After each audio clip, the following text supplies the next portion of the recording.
This is Judge Joe Brown, and we're listening to We All Be News. News-free Dixie for the 21st century.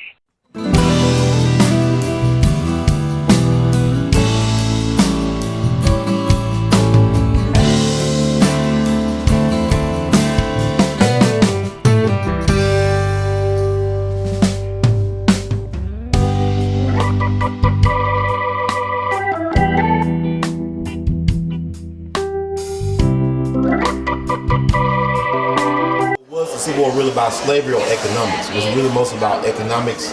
It was about buying into a lie. Okay.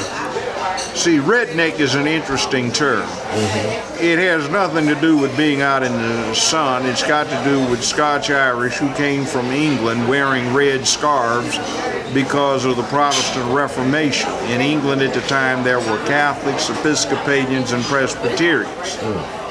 Well, they couldn't be Catholic, and Presbyterians and Episcopalians, one was for the aristocracy and the other one was for the common man, and the common man type wore a red kerchief to advertise his proud status. So they brought it here.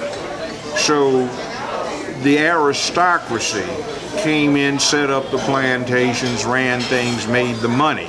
Just think about it. You got a lot of ordinary white people here, and all of the jobs were already occupied by slaves who did it at the behest of the planters and the slave owners, and the good old boy white folk had no employment and they suffered economically. Mm-hmm. And it was a game that was run on them where they were caused to identify with the planters when they had no common interest.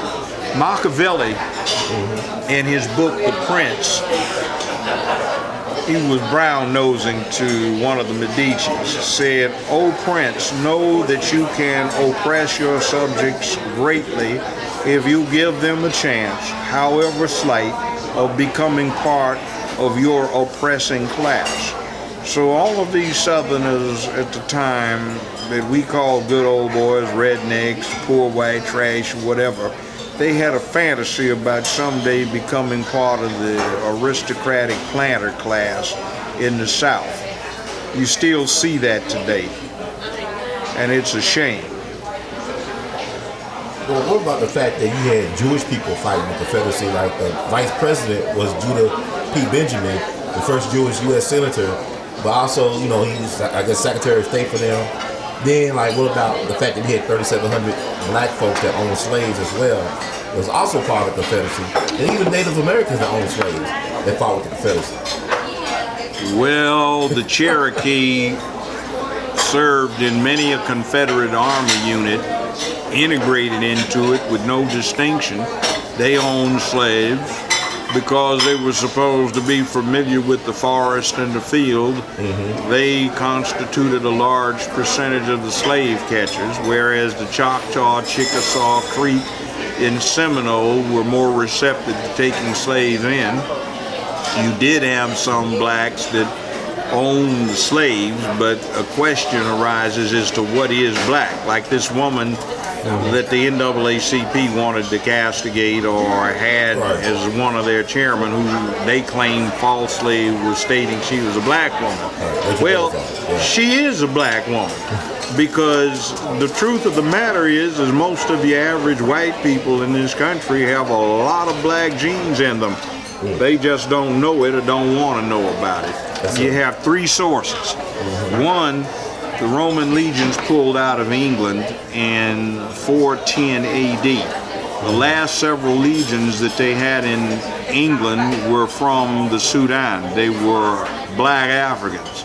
And I know they got a whole lot of English nookie back in the days. So there is a large percentage of black genes in the typical Anglo-Saxon stock in England. Next thing, in 1743, when they freed the slaves in England, they had about 1.5 million Africans there who did not get deported, and they interbred with the English. And then you have going in through Ireland, you had a lot of Moors who had been enlisted as mercenaries in Spain's armies, who stayed in the Netherlands in Holland and in Ireland rather than going back to deal with Torquemada, who had an inquisition going in Spain to see if anybody reverted to their Muslim or Jewish status.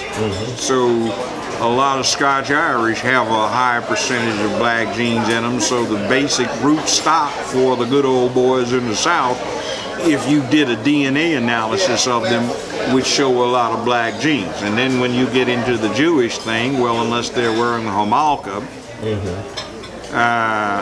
they look like ordinary white people.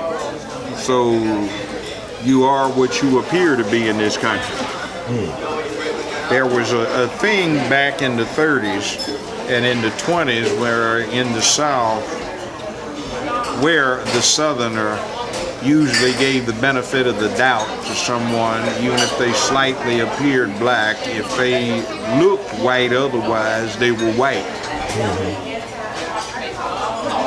It is what it is. It's a nasty myth in this country. They say worldwide that there are 2 non-degenerate white populations.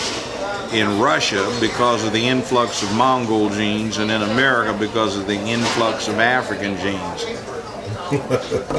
That's fascinating. Hey, brother, guess what you really are? Wow, that's crazy. That's definitely crazy.